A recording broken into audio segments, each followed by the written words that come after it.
Émission Découvrons nos artistes, c'est pour les artistes. Oh, nous sommes ça la bien. Aya émission la bino yango Découvrons nos artistes. Lengia musique et c'est vraiment une émission mo ya boy. De inviter bino nyoso, hein, na océan du Congo. Ici pas tout oyo batala rabiso balanda biso monde entier. Je vous appelle, je vous invite tous à s'abonner à l'émission na biso oyo Découvrons nos artistes. So s'abonner biso nyoso na océan du Congo. Découvrons nos artistes, Bayoka Djoulair. Océan du Congo est une chaîne Oyo et puis ça cabine toujours d'actualité. Découvrons nos artistes et ça branchement qu'on a quatre Océan du Congo. Ici nous sommes là, on fait que parler de nos artistes.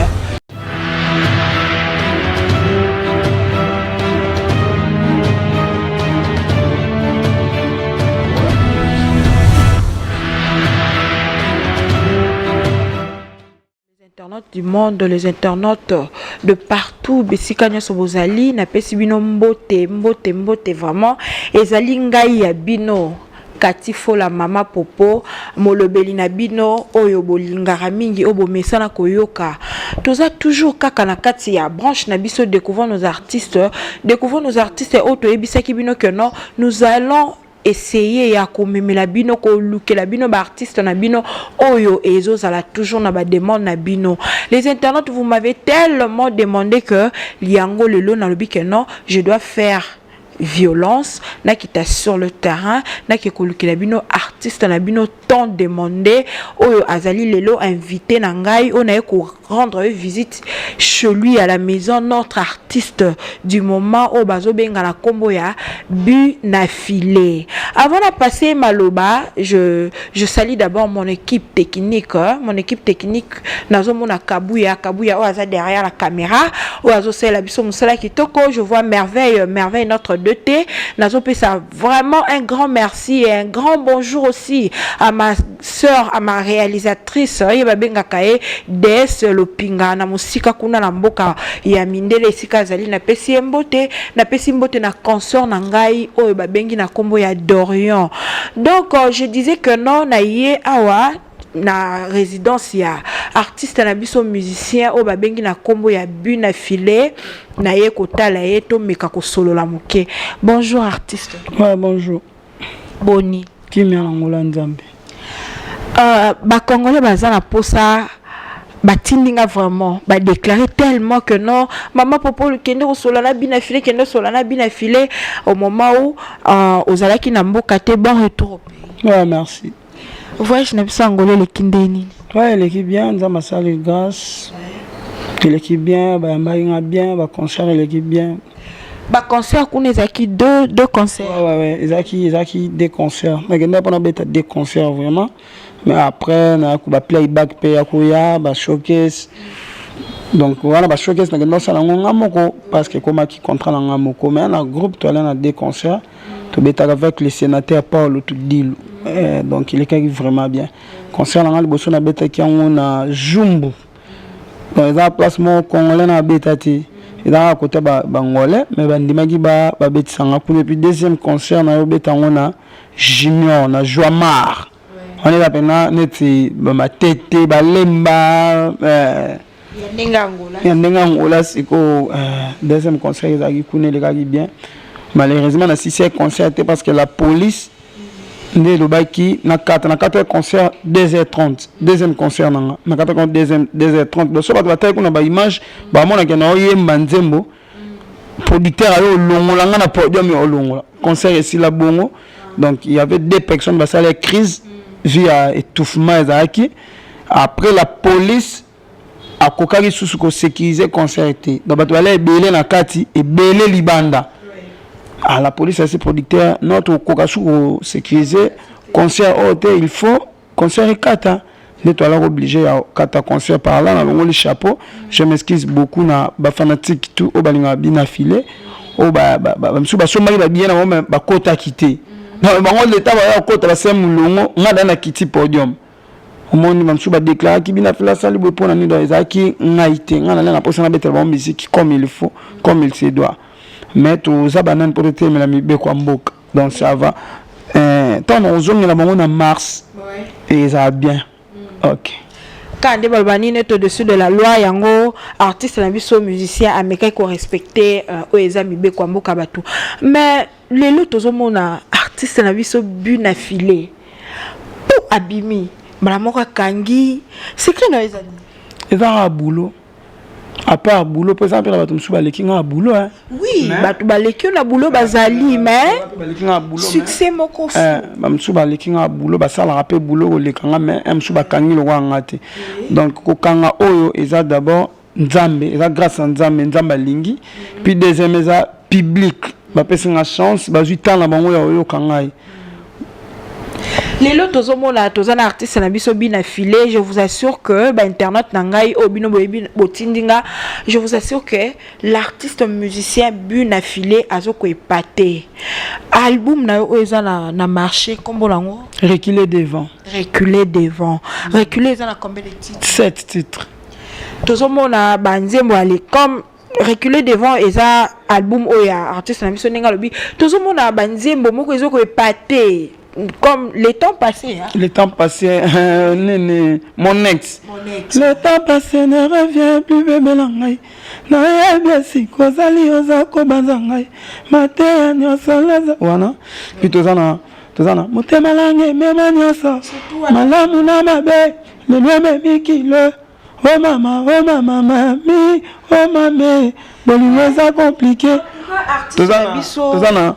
Bolingo na ngai tamini senanga yonenya sananga tozana mama ngala yebila bina zakenda la ngai bongisa bizaleli polo beza ya nzambe moninga langa jalousie na yo okokende wapi tozana msueza barazolela locataire aleli les internautes je vous assure que toi msueza alobinanga naza niveau n'a été n'a pleuré tout le jour le matin quand je me réveille na sayo surtout nzembo ya bosoku hein bosoku ya wana mon ex et l'autre appelle me pasuki moi je ne fais qu'écouter ça parce que artiste c'est exceptionnel tango obandai ko sala banzembo wana donc ba mélodie wana ba mélange wana hein et ça expérience na moko personnel ou bien c'est juste la nature bien au monika que non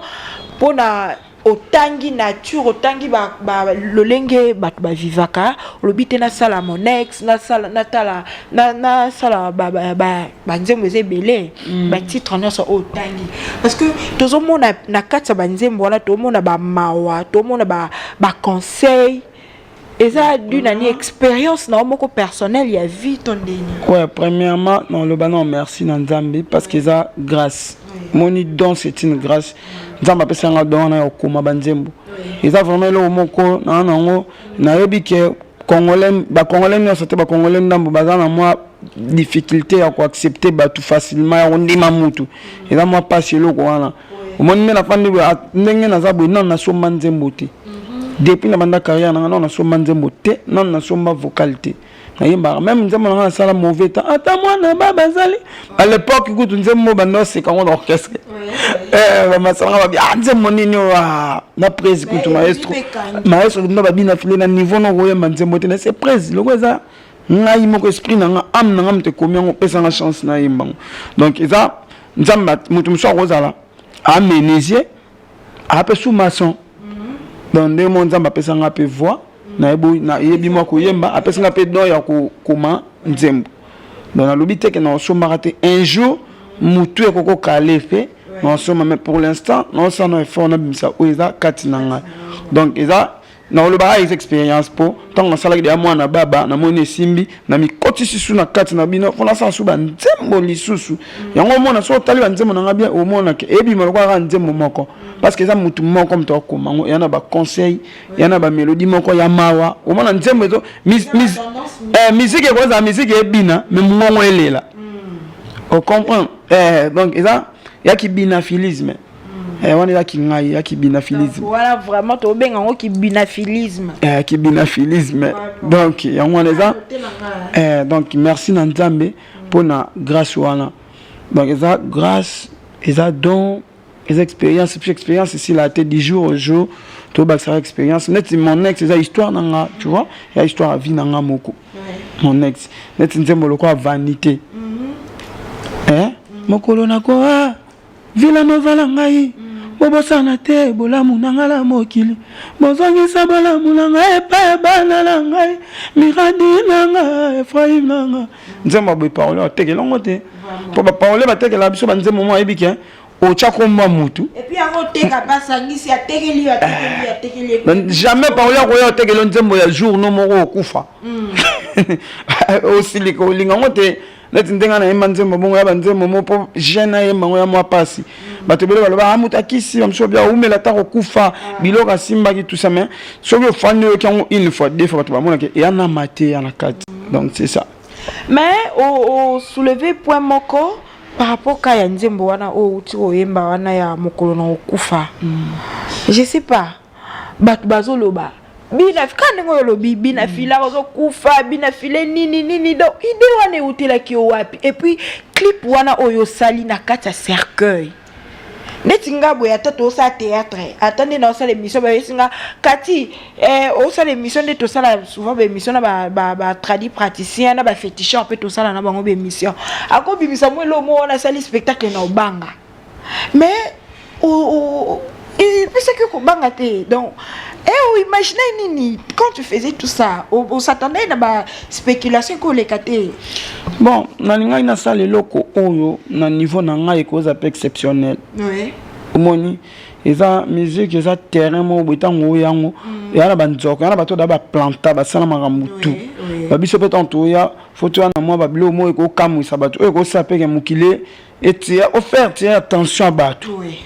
Donc c'était il y a là son choix et on dit mon embela qui vanité n'embele mamba ko kufa liwa to bongisa bizaleli donc par là ngana loba nyonso to koko zwa to tika na biso to suka na cercueil il y a une maison qui nous attend la maison la plus chère et ça cercueil je peux avoir banda kwa kitoko de belles maisons ba immeubles oye ba prix nango d'autres ngana na benabi ke ndako na ngai na futela ngo prix boy komoni parler na ngana soma na matete na soma ngotan mais cercueil ba kundela nga na yebi prix na ngote peut-être que ça peut cercueil ku ya moins cher ouais et on a tout est vanité nous surtout ils ont et l'autre côté après nos côté artistiquement parlant na ningaki ezala moi le moi comme ça ba tout que bina fila côté na cercueil et l'autre nini tinga côté na cercueil et comme moi identité moi le lonze mona na mona trop na trace batu ba tchango msu ba yibi pe lingala te mais comment na muto oyema na kata cercueil bongo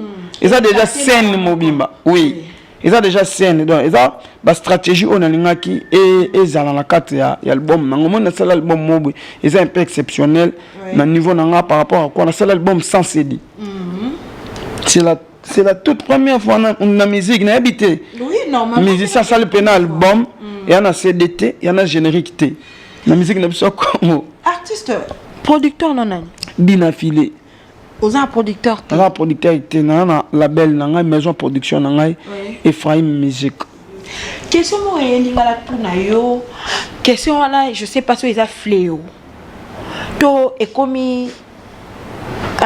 phénomène moroboy tu vois d'abord avant de commencer la question la relation na yo na ex-président na yo l'artiste musicien Fabrice Fabregas le maestro relation na bino no ezali non relation na pena trop bien papa na moi donc on l'action message net sur lelo oui pourquoi pas la pena parce que ben internaute balinga papa na moi ba ce qui c'est biso mon boss oui na moni profil né a cheko na biso oui Hanson oui donc et il y a lelo attends aujourd'hui oui aujourd'hui le 13 non le 23 pardon azela oeza vidéo ça là qui il y a le 13 ça là qui on dirait na mona ki yango et dis-moi souhaite un joyeux anniversaire à votre bébé Miradi la fille de Binafilé et la oh puis na mona ki on a statut vous comprendre déjà vraiment il y a le qui Yango. Aujourd'hui, Yango. Bonjour mon boss. Juste savoir comment vous allez. Vous allez, oui. Ouais, ça va. Et toi, tu es bien rentré. Oui, mon boss. Je vis maman et la grande sœur. Et ils sont trop contents. Ils sont trop contents pour toi. Oui. ta mère et ta grande sœur, oui. Ouais. Il faut leur mettre bien. Donc, c'est la bénédiction pure. Maman, il n'est pas rectifier c'est ta maman et ta grande sœur. C'est la bénédiction pure. Ouais, ils étaient ici hier. Ouais, j'ai vu. Ok. Après, conseil à Soukayo Pessangaï, on est ensemble. Bon courage pour la suite. Le chemin est très long, prudent et sage. Vraiment. Ça va donc. Mais sur la français, un maestro. Oui, mais malgré nous sommes non, bien affilé, Nathan, nous sommes au sali, mais la maestro, au banné côté, donc c'est comme si une question n'a rien à poser en Guana. On dirait ça fait. Non, tu peux faire une mission, mon hein? T'es par rapport à ma jeune fille belle, hein? Non, on dirait ça fait. Non, on s'en bien. Tes hommes sont là tout tangena te les cas moi ba facile tous moi ba diplôme les autres ça c'est comme ces affléaux tous on a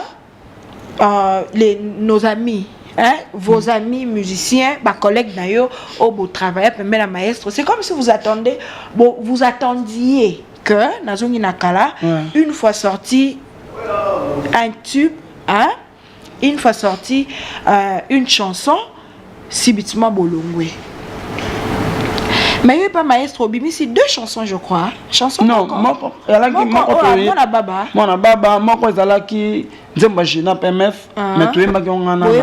maestro. Bon, question na ngani na tout na kaka. C'est comme ces afflés au c'est la car au Bimi si sorti, au Bimi si moi mon nom encore et puis on s'est retiré. Pourquoi on a posé question là parce que nazomona d'abord l'orchestre na Villanova, na mona liboso, nazomona Ibrator piana. Mais qui a titre ne manque pas. Il y a Zaki na light music. Voilà. Et ça light music est tant ba Ibrator, ba Cherry Migler, ba Yasser, ba Hervé Tao. Ba on va aller ba light ici penza. Ba kolo light music. Biso to ya kisiko ko ngane tingai, ba to ba yamaki ngai, ba Ibrator, ba Yasser, ba Cherry Migler. Non, ya ba kuto à l'époque Cherry Migler a benganga c'est pas na bango na mbolo ko na tete abisinga mais kako kokotisa ba yango bina yemta benganga singa donc bina filé biso to réaliser album na biso amour amuto embango boy donc yoka yo ko lando ça la première voix non on ça première voix pardon c'est la voix non c'est une voix yo ko lando ça la première voix voilà non lando ça ténor yoka seconde ba première ba voix na biso ezalaka na kenda butu moko kuna na ekoli 4 nzembo comme ça singa te vraiment OK bon moni après tant Ibrator Dada Tabosh ba ekolongwa bazaki déjà une partie forte pe orchestre oui. Tu vois ba to ba sale pe boulot de bien bando PC pe bazaki pe ba chef Ibrator ala chef d'orchestre na biso et Tabosh alaki chef à répétition Dada azaki Dea voilà omoni alors il y a un moment dans moment où je sur le bar à ça bon orchestre light music elle est le quoi maestro Fabregas le quoi ba tout ba longwe o etikali to ça ce que ville nouvelle ya biso nyonso po ata mutu alongwe souci ezara ya ye mon maestro te et là ya biso nyonso ya village mobimba est-ce que quoi histoire c'est go village Villanova non c'était comme ça. Ouais, na tuna que non, c'est comme si pourquoi ce cas obimisi nzembo moko obimisi moi tube moko ba pese titre moko na album et puis au moni que non tengane na zabu na koki. Bon, après net no bana obi Ibrator ndike banda no pa na yepo ya imenze momonga alongwe. Attends ayembi nzembo ya ba en titre nango ezaki nani limousine.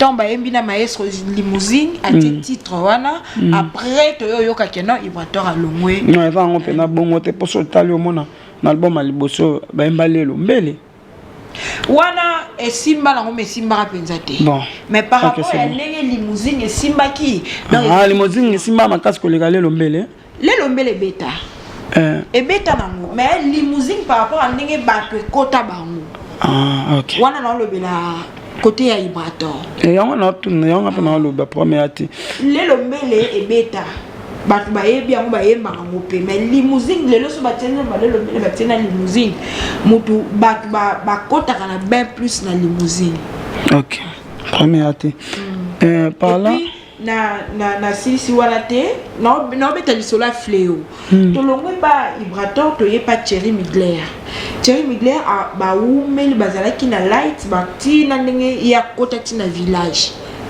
après titre na ya rota ya reporter après longwe sans compter Materazzi batu nyonso obo travail na bango na habité est-ce que ça fléau to c'est comme si vous avez on va quoi mo bozo calculer kangane na boye pe na soka la moni esimbi na chepwa bon parlant dans le baboué comment pe na yo pe mususu tango tsenze mbona ya mwana baba après na titre comme ça ba vocal ou ba vocal belé après on s'est décidé au tika bon se séparer na maestro bon alors le bas d'abord kolongo za raté pour muto ayembaki nzembo olandi kolongo za teke po ba pesa mutu nzembo mutu ayembi yango lelo ba mise belé pe balonga na ba groupe muso ayemba pe nzembo te muso pe ba yebi pété mais alongwe na comment tala nga kutuna na mutu alongwa pe pa nga me afinga nga nanga mutu na sali siko ne na sala album nga na oyembisa ba musicien mais na danseuse mo ayaki chanteuse danseuse pa nga ya Monique nga na bini c'est trop oyembisa muke asiliki alongwe ama sape mission internet mo na fingi nga pe mo na benga ba danseuse na nga aisa bangwa na yeba na liboso ya bila filer la mine donc voilà divine comme on est divine na petite mbote petite sœur bon ayeba ni na nous penate mais ya yeba ni ole kanga tu vois donc ezara ba problème soupe comme maranine moni entourage ya ba groupe on a to longo ce qu'on a vu là nous va to tcher ba groupe nyonso dans l'ensemble moni ba devoir ba leader ezarani leader asala devoir moke ba mission na ngande ba mona ngana bango moti ba leader ba pesa biso ba nzembo bongo ya ezarani ezara po ba to ba yeba biso poto longo na ba vimo am suto leno ya médiocre ya médiocrité to comme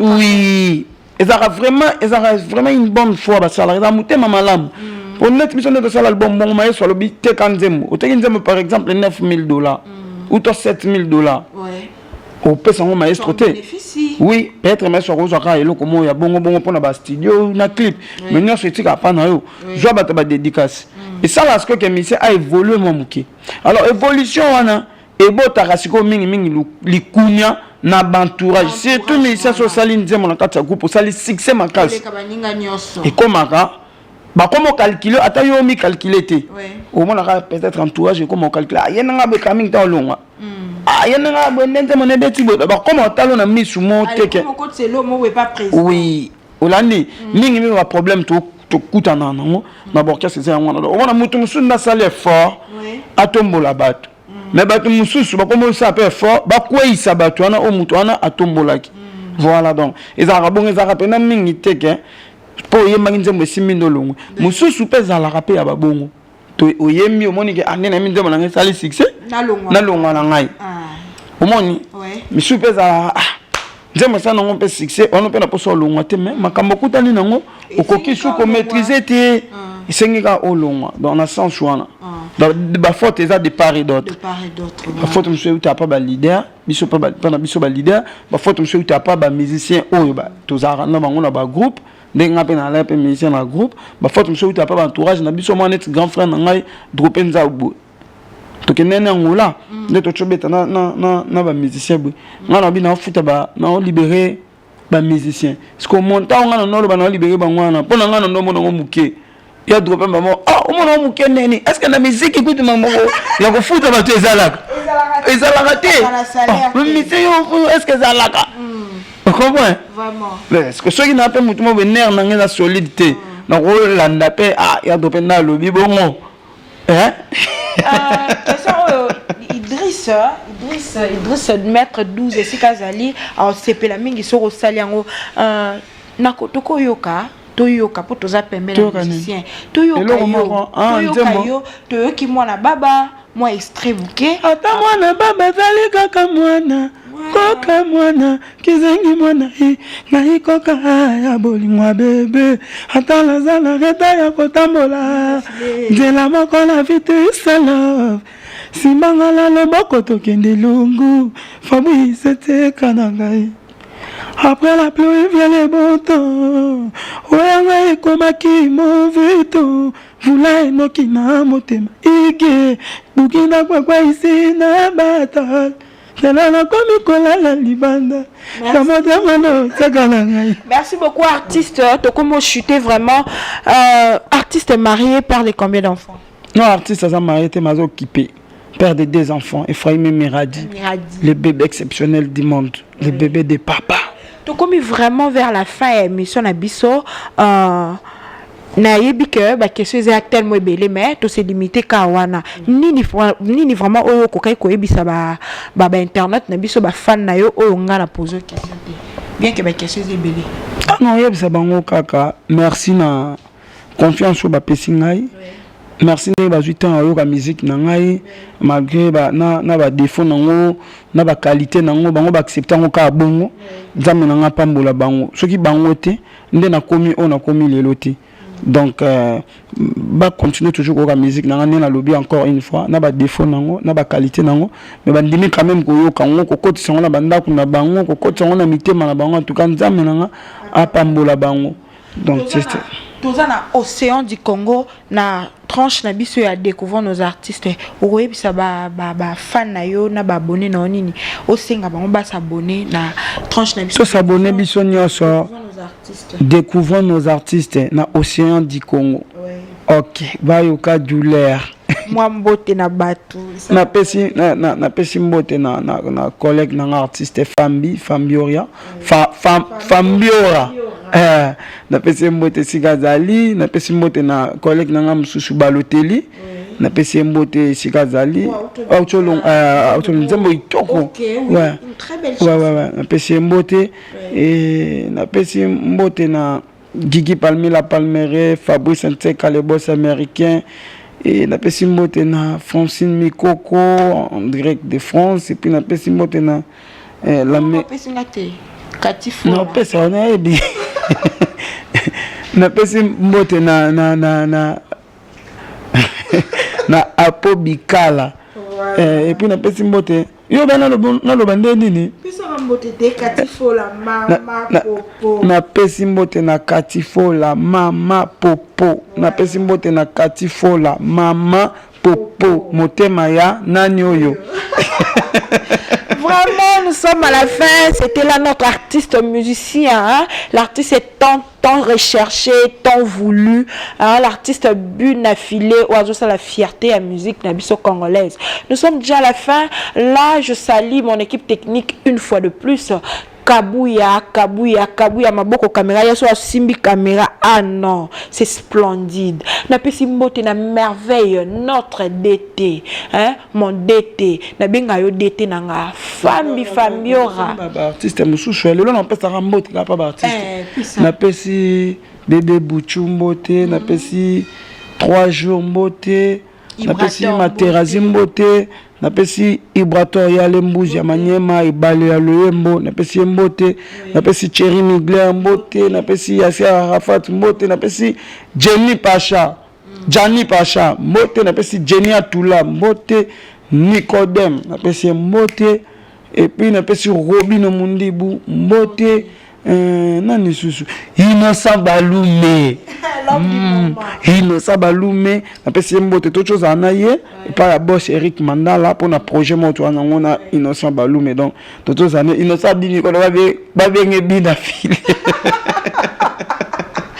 ami mombe mama mi ko bina file ba ko akoka abi ba benge bina file ngape na bi ba benga no Innocent dans je moni ça la bien net ba tout ba Innocent bongo a mutu mo ya chaki de apa liboso na biso mais au moins projet mo boebimi asala nanga projet acceptant facilement et puis on a qu'à se déranger comme au benanga bina fine to kota na kasi herboye o komi wapi nga déjà na komi au moins ka azali kolo na yo ouais au moins ka ali kolo nanga mais ami kitisa tina niveau nanga poto saka le mo boya bien et tout la musique na biso donc l'esprit mo ya bon on a une nouvelle génération et ça bien na moni peut compter monsieur grand frère nanga Ibrator a emina moi na vie na biso babia Prince Babia clip bien ba bien moni ba biloko bongo et ça la bien pour ba musique na biso pe moni lelo boy après msu ba 2 3 5 ans génération mususu ba biso on net au fan na to le bité to longola ba vie mais to créer génération mob